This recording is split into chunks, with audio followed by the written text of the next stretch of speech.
Good evening, everyone, and welcome to the Staying Motivated in College webinar. I am so happy that a lot of you all are on tonight because, it's the holidays, and the last thing you want to be doing is watching a webinar for 30 minutes, but you're doing it, and I'm happy you are, because staying motivated in college is a really interesting and important topic that we all need to talk about, especially going on into the holiday season, because right after Thanksgiving, there's like a couple more weeks until finals happen, and then the semester quarter is over. So I'm happy that you all are on this webinar tonight so we can talk about ways to stay motivated while we're in college. But before we get into the actual webinar, I just have a couple of announcements. The Hub is going under a redesign right now, so it hasn't been working in the best way it should have been. So if any students have been on and they needed to post questions, they weren't able to, and we also have not been able to post anything on the Hub as well. So we are trying to get all of the technical difficulties settled by tomorrow, but if we do not, and you have burning questions that you need to have answered, you can also email us at hubsupport@studentsrisingabove.org, and that way we can still communicate with you all with any last minute things you may need from us regarding college readiness or career readiness. Again, it is the holiday season, so we will be offline Thursday until Sunday. So again, if you have any burning questions or anything you need from us on the Hub, please ask them via hubsupport@studentsrisingabove.org. Cool. Again, we apologize for any inconvenience this may have caused anyone. Also, the announcements to receive credit for this webinar. If you are more than 3 minutes late, then you do not receive credit for this webinar. If you do the pre and post survey, if you do not do the pre and post survey, then you will not receive credit. And if you leave early, then you will not receive credit. So making sure you're here on time before the 3-minute mark, doing the pre and post survey, and that you stay the whole time. Easy as pie. Also, in order to do the pre and post survey, you need to be either on a laptop or computer or the Zoom mobile device. We are no longer taking phone call as credit for the webinars. And again, if you have any questions at all throughout the webinar, please feel free to type in the chat box below. If you only want me to see the questions, then please switch the preference from panel or everyone to panelists, and only I can see the questions. Either way, I will not be saying anyone's names. Just want that to be known. All right, so I am going to start the pre-survey so you all can get credit for this webinar tonight. So here we go. Just gonna launch that. So now you all can answer the questions, and it's totally fine if you don't know the answers to the questions now, because we're gonna do a post survey at the end, and you will be able to answer them again and see what you've learned in this little 30-minute webinar that we have here. So I'm gonna give about like a minute, 2 minutes for you all to answer these 2 questions right now.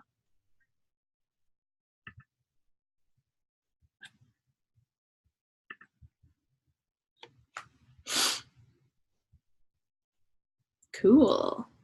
Thank you for those that have already answered. I'll give you guys about another minute to answer the questions.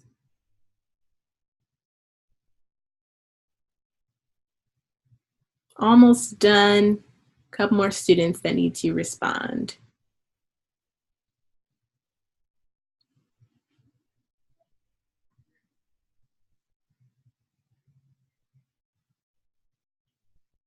All right.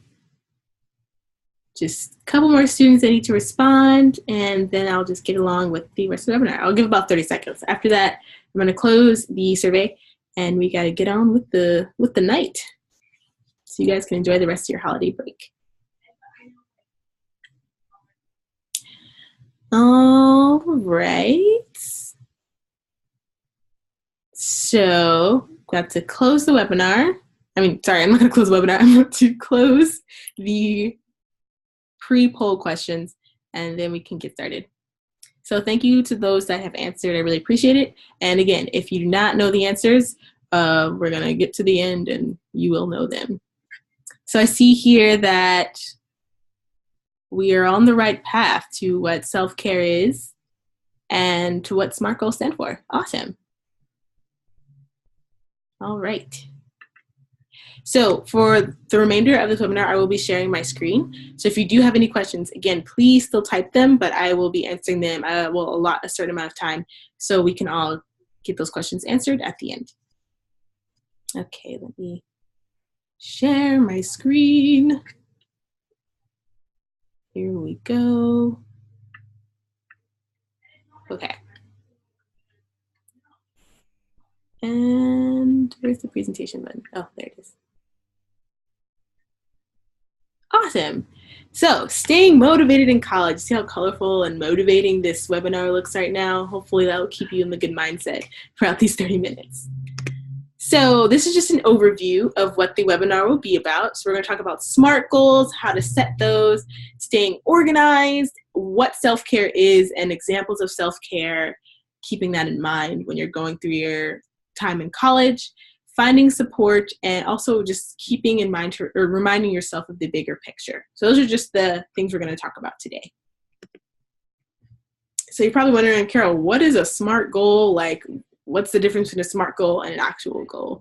Well, a SMART goal is basically, it's an acronym for specific, measurable, attainable, realistic, and timely. And it's just a way to make goals that will ensure the success of completion. When you say, like, I want to get good grades on a test, that is a goal, but it's not specific enough where you can measure it, and is it realistic enough where it can actually be completed. So we're just going to go over each letter of the acronym of SMART, so you can see how you can make an actual SMART goal as opposed to a goal. So specific, that's the first letter. Is your goal clear and precise? I have examples here of a SMART goal and a regular goal. So I want good grades in all of my classes is a good goal to have. I think we all want to have good grades when we're in college, but how can you measure that? How can you see if you've actually completed or reached that goal? So making it specific. I want an 89% in my chemistry class is much more specific and goal-oriented than just I want to get good grades. And when you have that percentage there, you're putting yourself in a position where you're going to make sure you're doing things to ensure you're going to get 89%. So maybe allowing more time for study time, or making sure the distractions of Facebook or things like that are put away so you can actually get to that 89% and not just, I want to pass this class. Measurable. How can you evaluate if you've met this goal? So ways to see that you are actually on track to getting there. So I want a high score, SAT score the next time around. Great. I would have wanted a high SAT score as well. But again, measuring it, making sure it's specific. So I want to go 6 points higher in my next SAT test is another way to say, okay, well, I'm going to go to an extra SAT review class, and I'm going to allot more time studying to make sure that I'm going to get those extra 6 points or get 6 points higher in my next SAT test. Is this goal obtainable? Is the plan you make going to result in completing the goal? So I'm going to study without distractions is awesome. I think we all want to study without distractions, but the reality is sometimes your phone and Facebook is super, super tempting, and we all get caught in the never-ending scroll. So a more obtainable goal is I'm going to study for 2 hours without the distractions of Facebook or texting. So that means you're probably going to put your phone away, and you're probably going to put a timer on your laptop to ensure that you're going to 2 hours, like this 2 hours is game time right here. Instead of just saying like, yeah, I'm going to go to the library, I'm going to study. Because half the time when we do that, we're kind of messing around half the time. We're either talking to our friends or we're hitting the scroll with Facebook. And then we kind of get lost in like, did I actually have enough time for myself to study to get that 89% in chemistry class? R, realistic. Is this goal something you can actually achieve? I'm going to apply to 12 scholarships by Sunday is like super ambitious of you, and go ahead if you think you can do that. But in reality, you're a student. You have work, most likely. You have school, you have to study, you have to, again, incorporate socializing and self-care, and you need to sleep and eat. So 12 scholarships by Saturday, and it is Wednesday, or tomorrow is Wednesday, is not a very obtainable or realistic goal to have. But saying I'm going to apply to 2 scholarships a week is, again, measurable in that by the end of the week, I should have 2 scholarships done. It's realistic in that you can allot time in your week to get 2 scholarships done, depending on your schedule. And it's specific enough in that you are saying, okay, in 2 weeks, should be done. timely? Is there a deadline or a timeline for this goal? We all can say we want to go study abroad, but there are a lot of steps that you have to put in place in order to make sure you study abroad. Coming from me, I went to study abroad the fall quarter of my junior year, and there was a lot of steps that had to have been taken for that to even happen. So I want to study abroad is a great goal and something that we all want to do, but I'm going to study abroad the fall semester of my sophomore year is very, very specific in that if you're going to study abroad the fall semester of your sophomore year, then that means the spring semester of your freshman year, you need to pick the study abroad program, make sure you get accepted into it, make sure that you're financially able to go on that trip, and make sure the classes that you're taking will count, or that you'll be, you won't be left behind once you come back to school. So again, saying I'm going to study abroad is not very timely in the things you need to get done. But saying I'm going to study abroad fall semester of my sophomore year means I'm going to look at this and backtrack of what I need to get done in order for that to be a goal that I can achieve.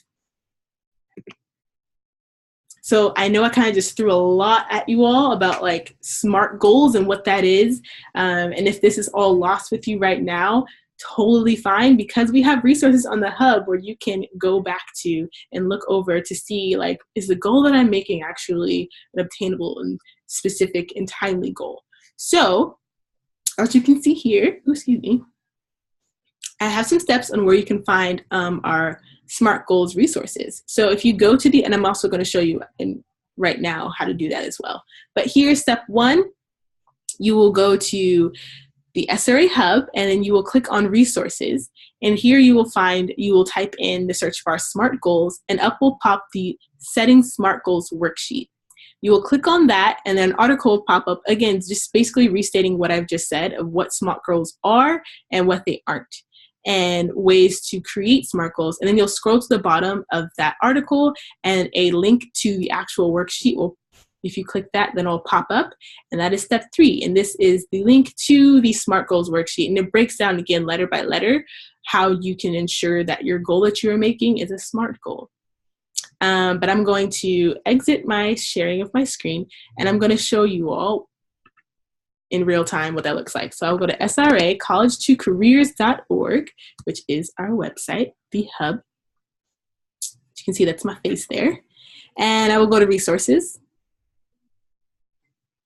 And again, I will type in SMART goals. And because I already typed it in earlier today, it's already here, but I will click on that. And again, here is the SMART goals setting SMART goals worksheet.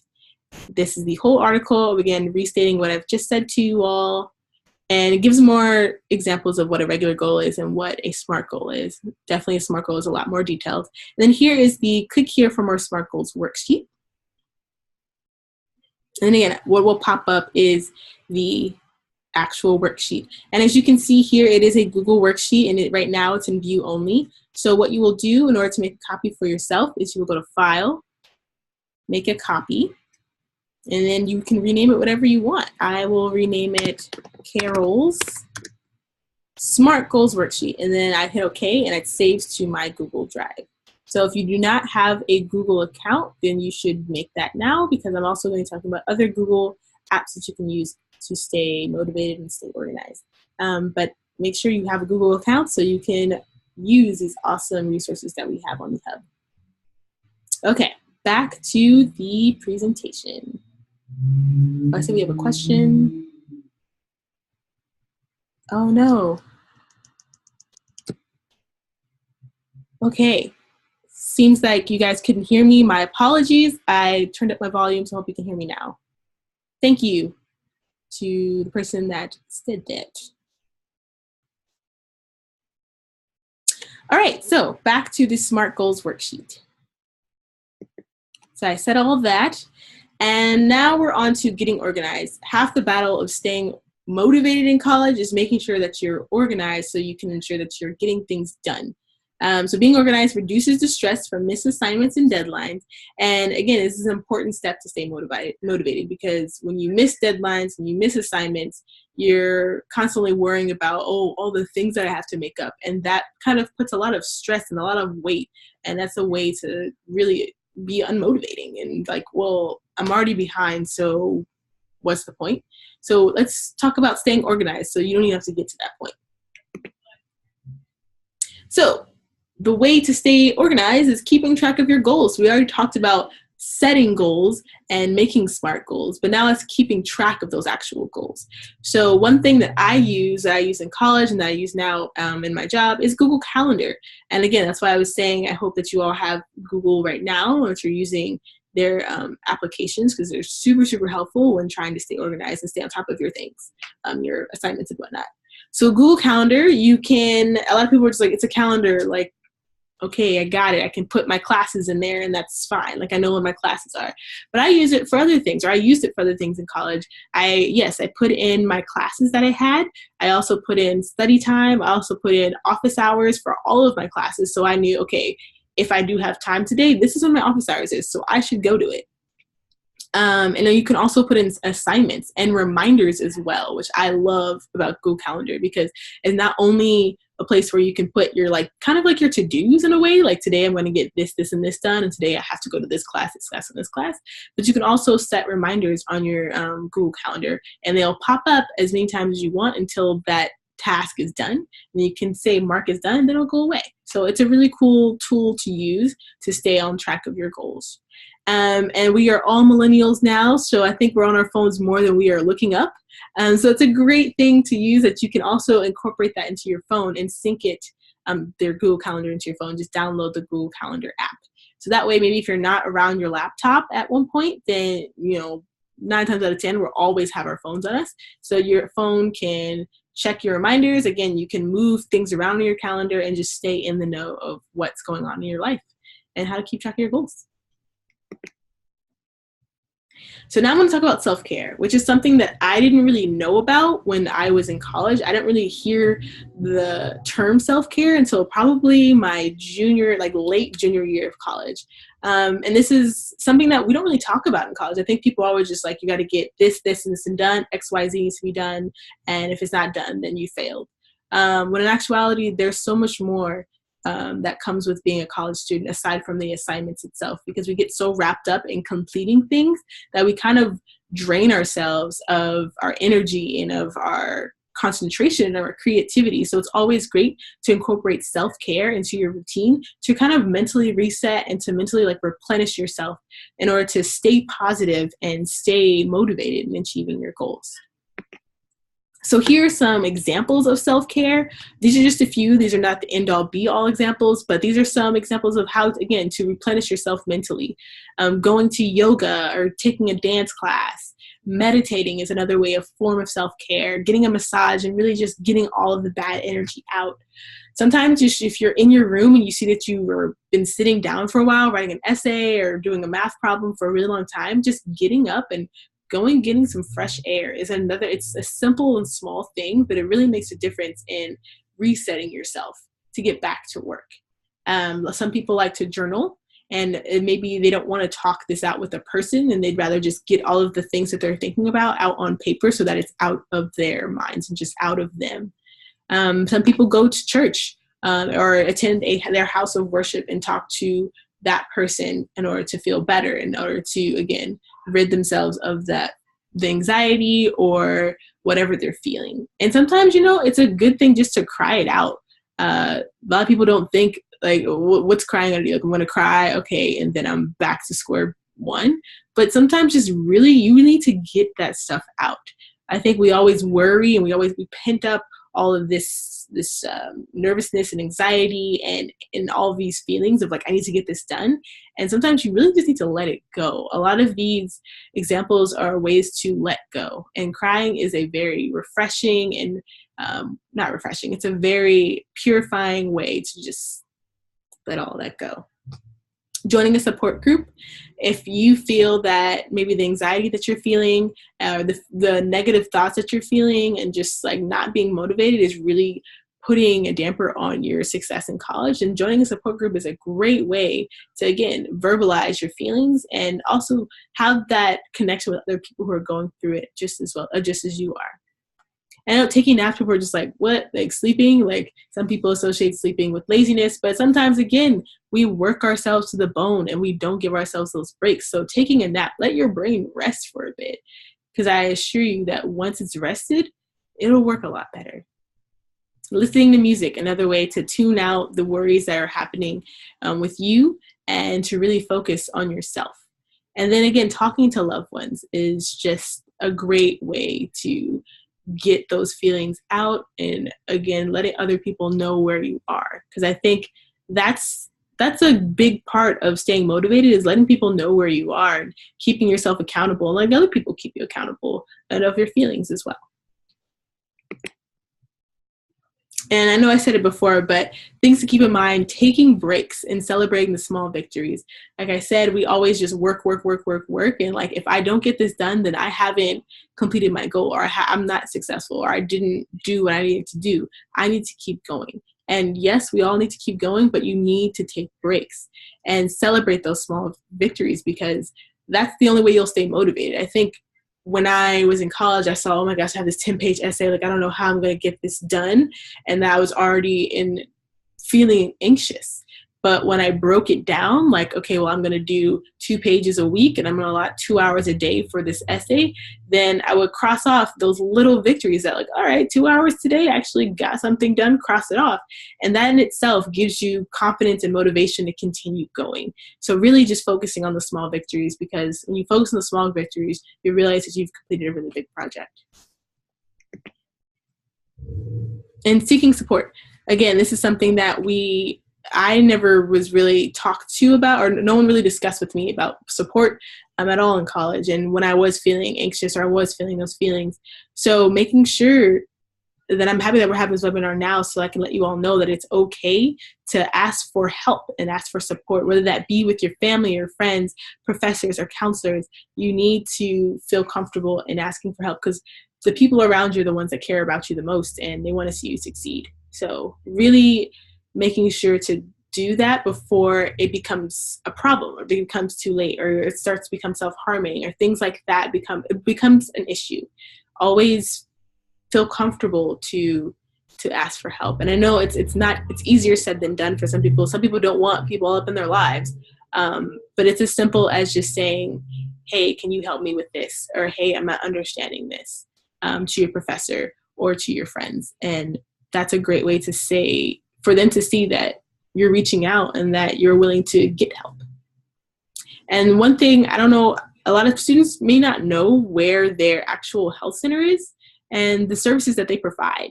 So if you haven't already, go and figure out where your health center is, and seeing what services they provide, just in case you may be feeling that you might get to a point where you just need to talk to someone. It doesn't mean you're having a nervous breakdown, but you really just want to talk through your feelings that you're having while in college. Because college, no matter what, anybody and everybody will feel very, very stressed at one point. And it's it's a good way to just talk it out with somebody, no matter what it is, in order to feel better about yourself and to continue on with your studies. So again, just asking for help before it becomes too late, and seeking out the support, whether that be family, friends, or professors, or your counselors. And again, taking a step back. Everyone gets very, very caught up in the now and what hasn't happened or what isn't happening because of where you are.